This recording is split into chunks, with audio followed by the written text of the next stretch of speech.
नमस्कार दोस्तों, मैं Nikhilesh Jain Hindi chess base India channel पर आप सभी का हार्दिक अभिनंदन करता हूं। दोस्तों एक बार फिर से मैं विश्वनाथन आनंद और मैग्नस कार्लसन की जो हम सीरीज़ देख रहे हैं उसको लगातार जो है आगे बढ़ा रहे हैं। इससे पहले आप 3 वीडियोस देख चुके हैं, जैसे किस प्रकार विश्वनाथन आनंद जी ने 2 रैपिड मुकाबलों में और एक क्लासिकल मुकाबलों में 2007 तक मैग्नस कार्लसन को पराजित कर दिया था।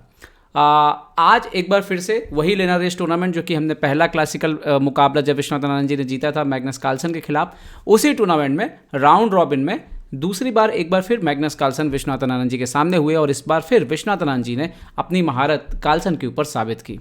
मैं आपको सबसे पहले दिखा देता हूं कि लिनारेस का ये जो टूर्नामेंट था इसे 2007 में विश्वनाथन आनंद जी ने जीता था।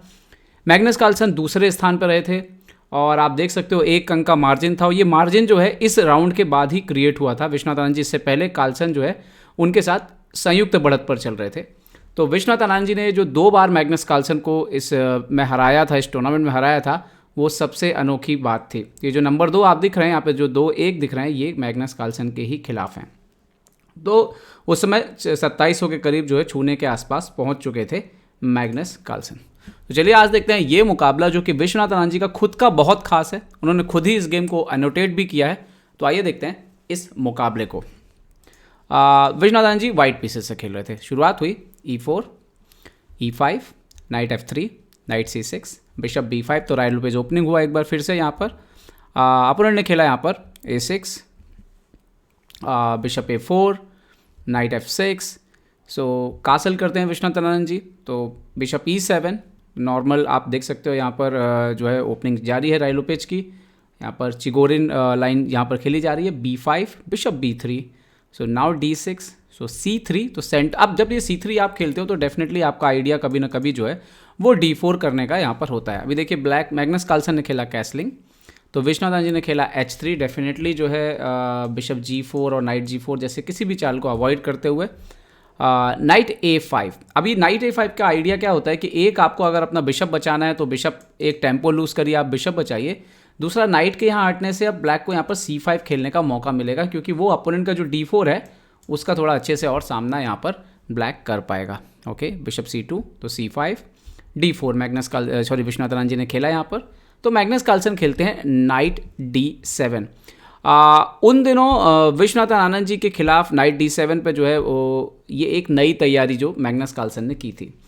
तो विश्वनाथन आनंद जी ने जो अपना जो रेगुलर वो लाइन खेलते थे उसको छोड़ते हुए आनंद जी ने यहाँ पे कुछ दिन पहले पीटर लेको का एक गेम देखा था, जिसमें पीटर लेको ने D5 आगे बढ़ के खेला था। वरना इससे पहले जो मुकाबले हुए उसमें विश्वनाथन आनंद जी ने D×C5 या A4 जैसी चालें जो है उनका इस्तेमाल किया था। तो यहाँ पर उन्होंने खेला D5। अब जैसे उन्होंने D5 खेला तो ये एक मैग्नस कार्लसन के लिए एक सरप्राइज था, क्योंकि वो मैग्नस कार्लसन को एक अलग लाइन में यहाँ पर ले जाना चाह रहे थे।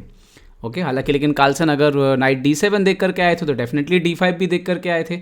उन्होंने खेला यहाँ पर नाइट B6। ओके, यहाँ पर विश्वनाथन जी ने खेला नाइट BD2, यहाँ पर G6। अभी देखिए नाइट जो यहाँ से हटा है D7 से, उसका एक और आइडिया भी है कार्लसन के लिए। एक तो कार्लसन अपने नाइट को यहाँ पर अभी क्वीनसाइड इस्तेमाल करेंगे, फ्यूचर में करना चाहते हैं।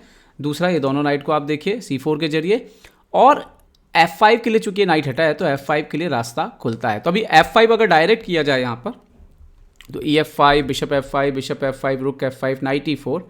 और एक्चुअली में विश्वनाथन आनंद जी लिखते हैं कि यहाँ पर पीटर लेको ने 2 खिलाड़ियों के खिलाफ, क्रैमनिक के खिलाफ भी और एडम्स के खिलाफ भी 2005 में इस पोजीशन में एडवांटेज हासिल किया था वाइट पीसेस से। तो डेफिनेटली मैग्नस कार्लसन ने यहाँ पर चेंज किया। मैग्नस कार्लसन ने पहले G6 खेला ताकि F5 पर वो सर्टेन वैसे एक्सचेंजेस ना आए और पॉन उनका F5 पर आखिरी में आए। ओके, तो विश्वनाथन आनंद जी ने यहाँ पे खेला B4। आनंद जी यहाँ पे लिखते हैं कि वो यहाँ तक जो है वो लेको और मामेदरो के गेम को फॉलो कर रहे थे। मतलब इससे पहले लेको और मामेदरो का सेम गेम यहाँ पर खेला गया था, जो कि ड्रॉ रहा था 2006 में। Okay, C×B4, C×B4, night AC4। तो नाइट C4, नाइट C4। यहाँ तक तो गेम जो है वो बिल्कुल पीटर लेको का यहाँ पर कॉपी किया गया। विश्वनाथन जी ने सेम उसका इस्तेमाल किया। लेकिन इसके बाद जो अगली चाल थी वहाँ पर विश्वनाथन आनंद जी ने इम्प्रूवमेंट किया। इसके पहले के मैच में पीटर लेको ने बिशप H6 खेला था, जो कि आनंद जी को पसंद नहीं आया था। आनंद जी को लगता था कि एक सही चाल नहीं है। तो आनंद जी ने यहाँ पे बिशप B3 खेला। बिशप B3 का दरअसल रोल ये है कि बिशप जो है आप देखिए, चूंकि ये दोनों पॉन लाइट कलर पे फिक्स हैं और ये लाइट कलर का बिशप है, मतलब सफ़ेद खाने का बिशप है और सफ़ेद खाने पे पॉन है, तो ये एक बैड बिशप है। तो आनंद जी का आइडिया ये है कि या तो आप अपने नाइट को लेके पीछे जाइए, वरना मैं अपने बैड बिशप से आपका नाइट जो है वो एक्सचेंज कर दूंगा। तो यहाँ पर मैग्नस कार्लसन ने खेला नाइट B6, तो बिशप E3 अभी उस नाइट पर जो है वो अटैक करते हुए एक प्रकार से। और दूसरा एक्चुअली अब आप देखें तो ये बिशप आनंद जी कहते हैं कि यहाँ पर ज़्यादा अच्छा है, बजाय कि उसको H6 पर रख दिया जाए, तो यहाँ पर ज़्यादा बेहतर काम कर रहा है। अपोनेंट ने खेला यहाँ पर बिशप D7, तो विश्वनाथ आनंद जी खेलते हैं रुक C1। और यहाँ से अब आपको दिखेगा कि कैसे जो विश्वनाथ आनंद जी की सोच थी उस वक्त और कहाँ कहाँ पे कार्लसन जो है वो थोड़ा थोड़ा सा चूक रहे थे। जैसे यहाँ पर ये पोजीशन आई, यहाँ पर रुक को तो C8 पे लाना था ब्लैक को, लेकिन विश्वनाथ आनंद जी क्या कहते हैं, वो कहते हैं कि पहले क्वीन B8 जाना चाहिए था और उसके बाद क्वीन B7 जाके और फिर रुक C8 आना चाहिए था, ताकि जब रुक एक्सचेंज हो तो दोनों रुक जो है वो प्रॉपरली कनेक्ट हो पाएँ। मैग्नस कार्लसन ने यहाँ पे सीधा रुक C8 रख दिया, तो इसका क्या नुकसान हुआ, रुक इंटू C8 के बाद अब आप देखिए यहाँ पर या तो आप नाइट C8 मार सकते हैं, क्वीन C2 नाइट B6 ये सेम होगा, या फिर और अभी जब रुक C1 आएगा तो ये सेम कन्वर्ट हो जाएगा, आपको दिखेगा। या इन्होंने जो बिशप से मारा उसका देखिए queen C2 bishop D7 and now रुक C1। अभी क्या हो रहा है कि C7 पे जो है यहाँ पर सीधा सीधा जो है एंट्री हो रही है विश्वनाथन आनंद जी की। और तो ये एक चाल थी यहाँ पर जिसको जो है विश्वनाथ आनंद जी ने जो है सीधा सीधा पॉइंट आउट किया कि रुक जो है वो सीधे यहाँ पर नहीं लाना चाहिए था, क्योंकि अगर वो रुक C8 आते तो क्या होता, अगर क्वीन C8 वगैरह आप आएंगे तो आप देखिए यहाँ पर आपका नाइट जो है वो मर रहा है, तो क्वीन का ऑप्शन था नहीं आपके पास। तो इसीलिए उनका कहना था कि पहले क्वीन B8 आके B7 आना चाहिए था। खैर bishop C8, now queen C2 bishop D7 तो रुक C1। तो पूरी तरह से आप देखिए कि 7th रैंक पे जो है कंट्रोल और C फाइल पे पूरा कंट्रोल ले लिया गया है और 7th जो रैंक है उस पर पेनिट्रेट मतलब अटैक करने का काम आनंद जी ने शुरू कर दिया है। अब अगर इनको क्वीन C7 आने से रोकना है तो ओनली मूव नज़र आती है वो नाइट 8 जो कि मैग्नस कार्लसन ने खेला। अगर वो यहाँ पे क्वीन B8 खेलते तो क्वीन C7 आता। अभी अगर आप रुक C8 खेलेंगे तो क्वीन इंटू क्वीन, रुक इंटू B8 और यहाँ पर बिशप इंटू B6, रुक इंटू B6 और रुक C7 के बाद यहाँ पर एक पीस जो है वो चला जाएगा मैग्नस कार्लसन का। तो रुक C1 पे जवाब दिया नाइट A8। तो आप अगर देखेंगे तो पिछली 3-4 चालों से जब से वो C8 पर जो रुक है वो एक्सचेंज हुआ है, उसके बाद आनंद जी के मोहरे जो है वो ब्लैक के मोहरे से मतलब मैग्नस कार्लसन के मोहरों से ज़्यादा अच्छे नज़र आ रहे हैं और ज़्यादा बेहतर कंट्रोल कर रहे हैं। इसीलिए कहा भी जाता है कि एक्सचेंज जब आप करें तो ये ना देखें कि कौन से पीसेस एक्सचेंज हो रहे हैं, वो तो ठीक है, वो तो देखना ही है आपको। ये ज़रूर ध्यान रखें कि एक्सचेंज होने के बाद बोर्ड पे कौन से मोहरे रह जा रहे हैं और वो कैसा कंट्रोल कर रहे हैं। तो यहाँ पर इस एक्सचेंज का फ़ायदा पूरी तरह से विश्वनाथन आनंद जी को हुआ। क्वीन D2 खेला यहाँ पर विश्वनाथन आनंद जी ने। अब ओके, सो उन्होंने जवाब दिया क्वीन B8। डेफिनेटली वो अपने दूसरे रुक को भी गेम में लाना चाहते थे और चाहते थे कि जितना जल्दी एक्सचेंज होगा उतना उनको फ़ायदा होगा। अब इस पोजीशन पर विश्वनाथन आनंद जी की जो पकड़ है वो धीरे धीरे आपको और बेहतर नजर आएगी। अब देखिए जो अगली चाल है, वैसे देखने में ये बिशप गुड बिशप है और ये बिशप बैड बिशप है, लेकिन एक्चुअली में ये जो बैड बिशप है ये जो इनके आसपास जो काफ़ी सारे यहाँ पर आपको स्क्वायर्स दिख रहे हैं, इनको कोई डिफेंड करने का, डार्क स्क्वायर जो काले खाने के जो मोहरे हैं उनको जो स्क्वायर हैं खाने, उनको डिफेंड करने का कोई काम कर रहा है तो वो बिशप है। तो आनंद जी ने यहाँ पे क्या खेला, बिशप G5। और उनका आइडिया बिल्कुल क्लियर था क्योंकि उनको पता था कि यहाँ पे F6 जो है वो नहीं आ सकता है। क्यों F6 नहीं आ सकता है, अगर यहाँ पर F6 खेलते सो नाइट इंटू E5 का थ्रेट आ रहा था। अभी प्रॉब्लम ये है कि अगर आप मारो नहीं मारो, हर कंडीशन में जो है प्रॉब्लम होने वाला है ब्लैक को। जैसे अगर ब्लैक F इंटू G5 मारता है तो नाइट इंटू D7 के बाद आप देखिए पीस भी मिल गया और एक्सचेंज भी जा रहा है। अगर F इंटू E5 मारता है तो बिशप इंटू E7 सीधा आ रहा है। अगर कुछ नहीं मार के बिशप बचा लेता है E2 पे, E8 पे, तो night into C6, night C6 के बाद यहाँ पर एक पीस और एक्सचेंज हो जाएगा। पॉन तो ऑलरेडी हम अप हो गए हैं। तो हम देख सकते हैं कि हर स्थिति में जो है F6 नहीं आ रहा था। तो ये बात जो है विश्वनाथ आनंद जी ने जो है पहले ही कैलकुलेट कर ली थी। तो उनके हिसाब से, आनंद जी के हिसाब से यहाँ पे सबसे अच्छी चाल होती क्वीन D8 और डेफिनेटली क्वीन E3 वाइट खेलता और इस तरह से गेम चलता, एक्सचेंजेस होते, bishop G5 night G5 queen E7 F4। But यहाँ पर एडवांटेज जो है वो वाइट के फेवर में ही रहता।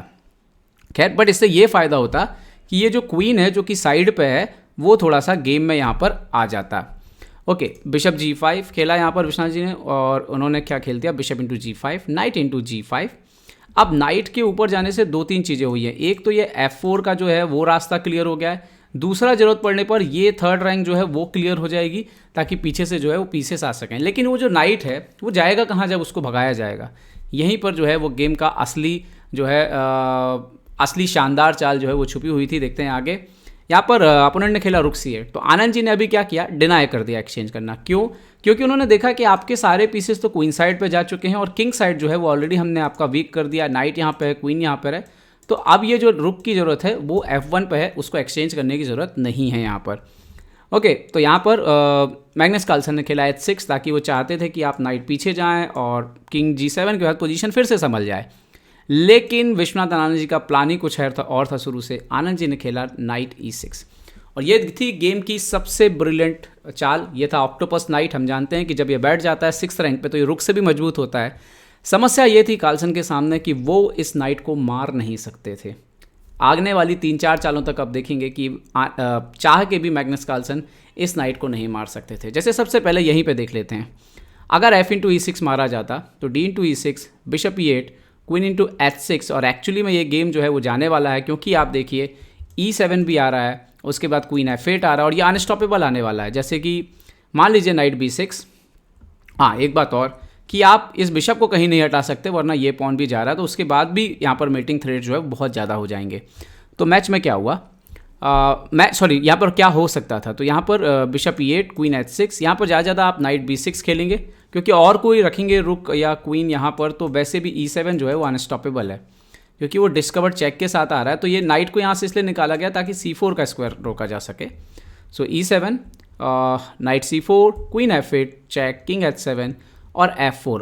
और इसके बाद जैसे अगर ये अटैक करते हैं यहाँ पर इवन F5 जो है वो गेम खत्म कर देगा। G5, रुक into F5, queen into E4, रुक F6, क्वीन E3, सो किंग H2, E4 ज़्यादा तो रुक F4।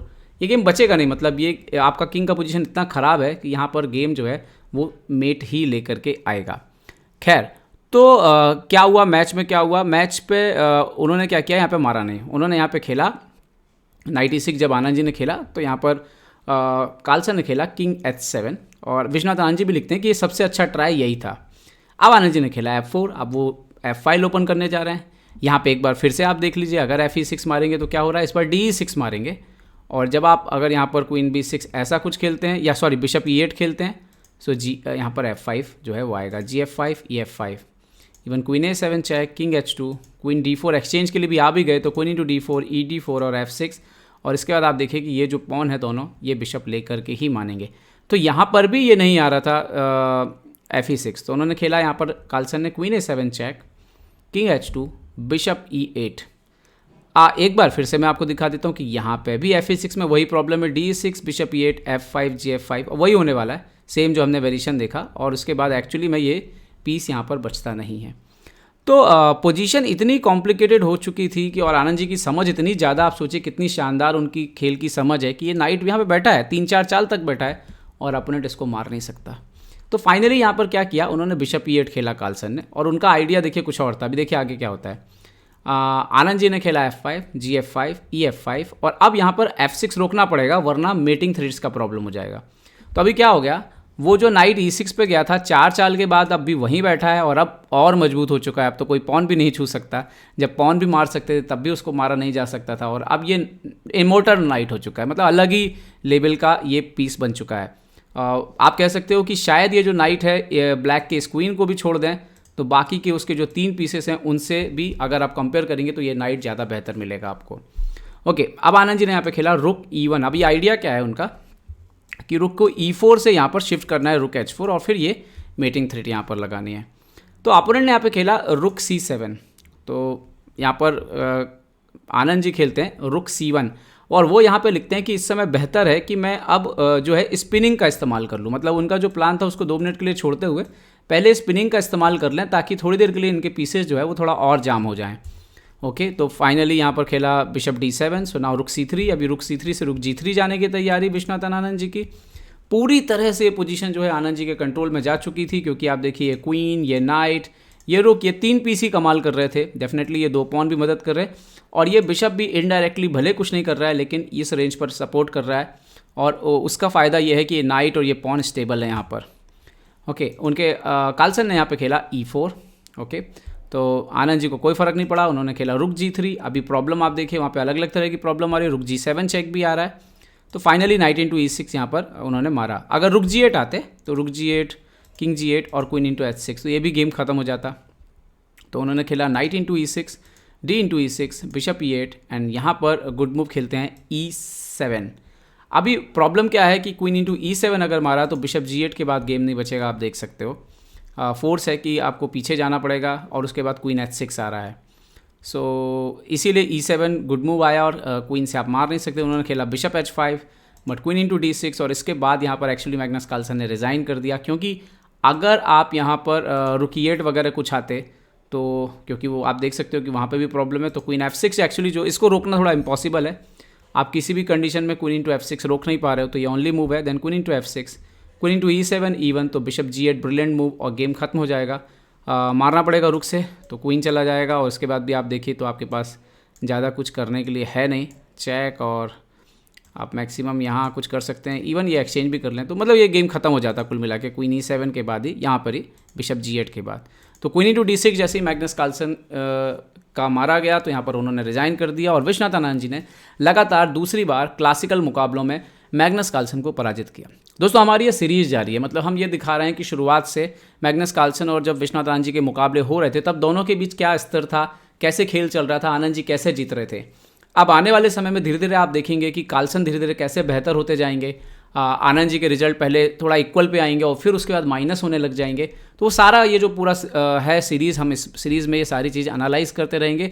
इसके जरिए हम क्या जानेंगे, हम जानेंगे कि दो विश्व चैंपियन अपने अपने समय में, अपने बेस्ट समय में कैसा खेलते थे और उसके बाद एक दूसरे के खिलाफ उनके खेल में क्या परिवर्तन आता चला गया, किस किस सेक्टर में जो है मैग्नस कार्लसन ने इम्प्रूव किया और किस किस सेक्टर में विश्वनाथ आनंद जी की कमजोरियां जो है वो उभर करके सामने आई।